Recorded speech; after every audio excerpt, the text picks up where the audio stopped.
Today we are talking NBA 2021 NBA trade deadline buyers and sellers right after this.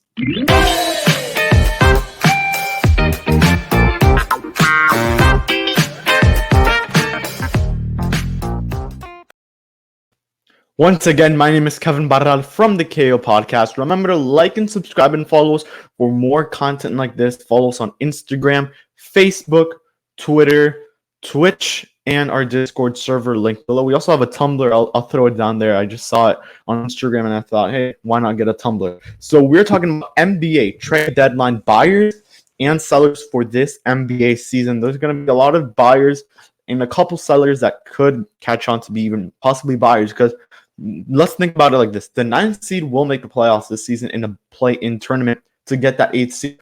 So whoever is the 8th seed and 9th seed will go into play-in and try to go for it. For example, a team like the Hornets could even be buyers. I didn't put them as buyers. I didn't put them even as neutral. I don't have a neutral category. I actually didn't. I forgot to make a neutral category. I'll probably name a couple neutral teams.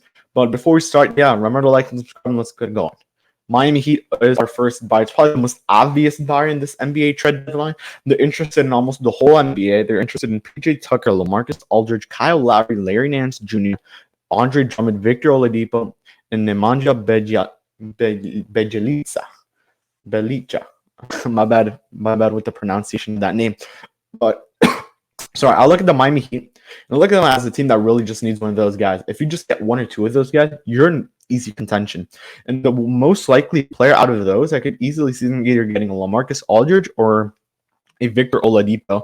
The other ones, I don't see them out of reach. It's going to be difficult with the teams that are actually going for those players. For a good example, Kyle Lowry. Kyle Lowry possibly could go to the Clippers as well. If the Clippers go through with that trade, with the Toronto Raptors to get Kyle Lowry, that's going to be hard for the Heat. And yes, I did put John Wall, I think, in there.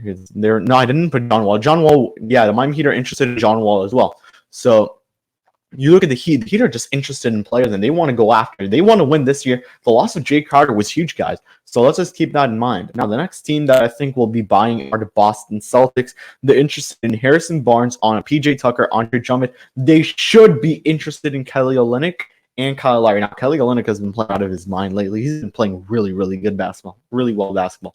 I mean, Miami, it would hurt to trade a guy like Olynyk. Coming from a Heat fan, I would like him to get traded.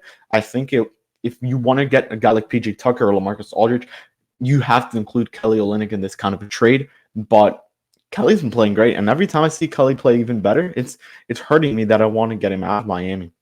Now, the team that I think you would most likely think that wouldn't be a buyer because they already have everything are the Los Angeles Lakers. Yes, they're a buyer. They're interested in players like PJ Tucker, Andre Drummond, and Hassan Whiteside. I do personally like all these guys for the Lakers. The one I see most likely probably is a Hassan Whiteside or Andre Drummond. With PJ Tucker, Houston's going to want a pretty good haul. I mean, Houston, they wanted Tyler Hero and Duncan Robinson, so you already know what they would want from the Lakers. They're about to ask for LeBron James in this case for PJ Tucker. But yeah, then another least likely buyer, the Brooklyn Nets. What else would the Brooklyn Nets want, man? I mean, probably Andre Drummond at this point. I mean, this is what the rumors have been. This is what probably will happen. I think Brooklyn does wind up getting Andre Drummond, not in a trade, but in a buyout, because I think the Cavaliers won't be finding a buyout situation, a trade situation for Drummond, unless it's a pretty enticing trade. Like, for example, the Miami Heat could go out and make a trade for Drummond. The Celtics could go out there and make a trade for Drummond. You see that? I mean, I would expect that the Celtics to at least offer like a pretty good player, like a Grant Williams, or maybe even possibly a Kemba Walker. That's the asking price of Cleveland. That's super unlikely though. It's going to be difficult to see where Andre Drummond does go, but Brooklyn probably is the front runner for Drummond. Next team is the Los Angeles Clippers. I could see the Clippers being interested in Lowry, Drummond, and PJ Tucker.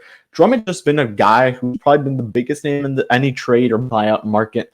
It could happen. Any of those teams could really snag Drummond, guys.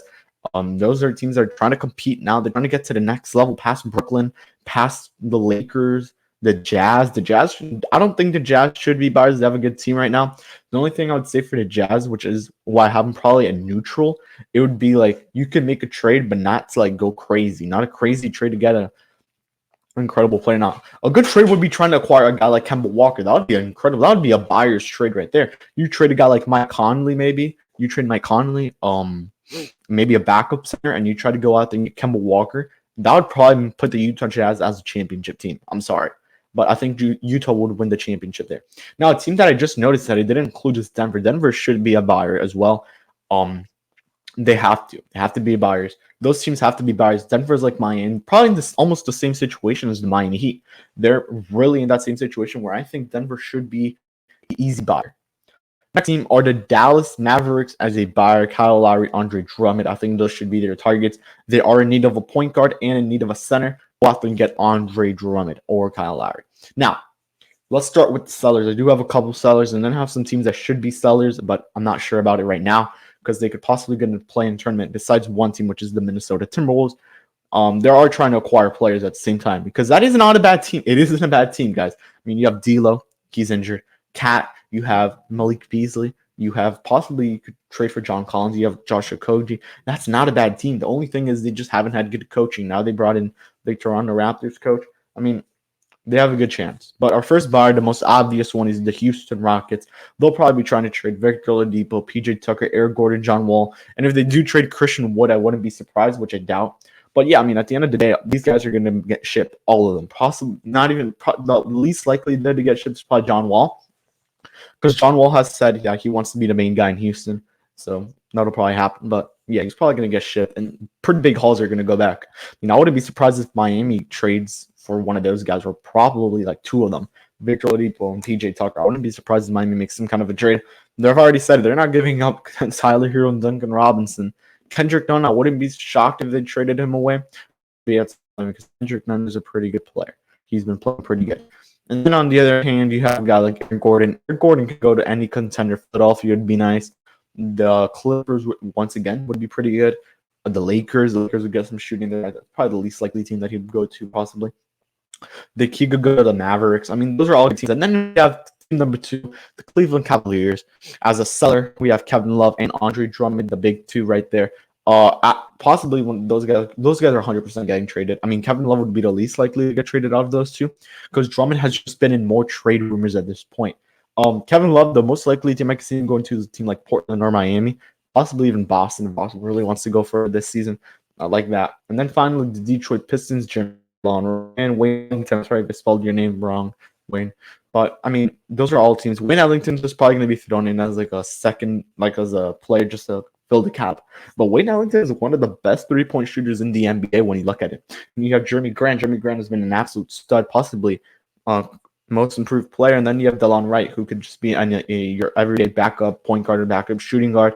And then we're going to go finally with some other seller candidate: Oklahoma, Orlando, Minnesota, Atlanta, and Indiana. Let's go one by one. Oklahoma, George Hill, and Al Horford. Those are really good players. They made a trade yet with Hamidou Diallo, and they acquired Svi Mikhailuk from the Detroit Pistons. Then you have the Indiana Pacers.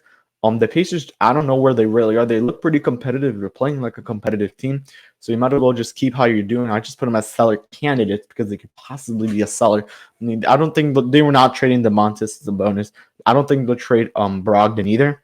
The only thing I could see them trading is a guy like Miles Turner and going to Goga Bitadze. And then the Orlando Magic, they're just in that same position pretty much where they could compete, but they're really bad this season. I mean, they started off well, and then all of a sudden they just cooled down. Same thing with Atlanta. But let's keep going with Orlando here. Orlando could possibly trade Vucevic, Gordon, and just keep the rest of that core. Evan Fournier, another player who could get traded.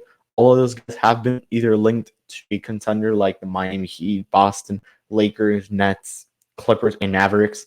And then you have the Atlanta Hawks. John Collins has been the biggest name there for trade rumors. Collins, I could see him either going to Minnesota or Miami. Those are the only two actual teams I've heard have a good interest in John Collins. And finally, Minnesota Timberwolves are rebuilding. I could see them trading Karl Anthony Towns, getting a huge haul back. He's a top center in the league, top 5 in my opinion. And then you have D'Angelo Russell. I think D'Angelo Russell will either get traded or he just stays there. So, guys, let me know what you think about my buyers and sellers for that 2021 NBA trade deadline. Remember to, again, like and subscribe to our channel. Follow us on all the social medias, all linked below. My name is Kevin Barrat, and I will see you guys on the next one. Peace out.